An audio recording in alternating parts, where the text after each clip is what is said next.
আসসালামু আলাইকুম বন্ধুরা, কি অবস্থা সবার? কেমন আছেন? তো আজকে অনেক দিন পর আবারও চলে আসলাম। মানে কেন জানি না এক একদিন ভিডিও দিতে পারতেছি না, এই সেইভাবে আর কথাটাও ঠিক করতে পারতেছি না।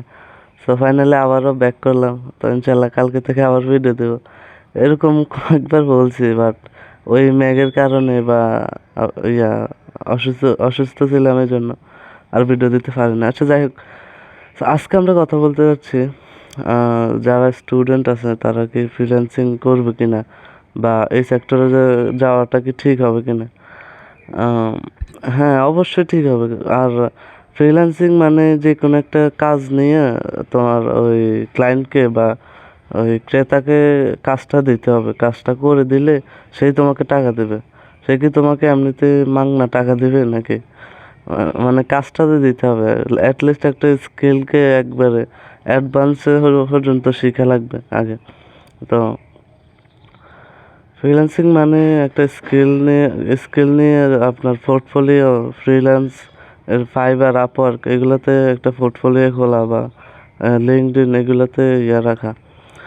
ক্লায়েন্ট যে কোনো সময় চলে আসতে পারে। আপনি আগে নিজেকে অ্যাডভান্স বা আপগ্রেড করে রাখতে হবে আর কি। স্টুডেন্ট অবস্থায় মানে তখন তো কোনো স্কিল জানা থাকে না, স্কিল আর কি। স্কিল যদি জানা থাকে, যেমন আমি আলহামদুলিল্লাহ ভিডিও এডিটিং বা আপনার ওই গ্রাফিক্স ডিজাইন এগুলো একটু একটু পারি।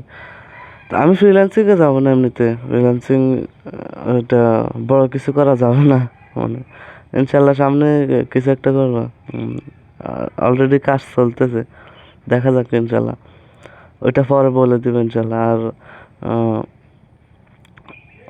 ফ্রিল্যান্সিং স্টুডেন্ট অবস্থা প্রথমে একটা স্কিল শিখতে হবে। তো আপনার এই যে এসএসসি শেষ হয়েছে এবার 2025-এর, তো পরীক্ষা শেষে অ্যাটলিস্ট 3 মাস সময় দিয়ে একটা স্কিল শিখলেও ওই স্কিলটা দিয়ে আপওয়ার্ক বা ফাইবারে গেলে ক্লায়েন্ট পাওয়া যাবে।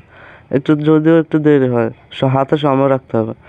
হতে পারে পোর্টফোলিও খুলছেন ওই দিন, গিগ তৈরি করছেন ওই দিনে একটা ক্লায়েন্ট পেয়ে গেছেন। আর যদি ভাগ্য একবারে ভালো থাকে ওই দিনে আপনার পার্মানেন্ট ক্লায়েন্ট হয়ে যাবে রিমোট জবেরকে। তাই আর কি ইনকামের আহ, এই তো আর কি। মানে আর কথা বলতে পারতেছি না। আচ্ছা, আর কি বলবো। ভিডিওটা একবারে ছোট তো। ভিডিওটা এই পর্যন্তই। সবাই ভালো থাকবেন, সুস্থ থাকবেন। চাইলে আপনারাও আমার মতো এরকম কমিউনিকেশন স্কিলটা বাড়ানোর জন্য এরকম ভিডিও করতে পারেন। সো সবার জন্য দোয়া রইল। আল্লাহ হাফেজ।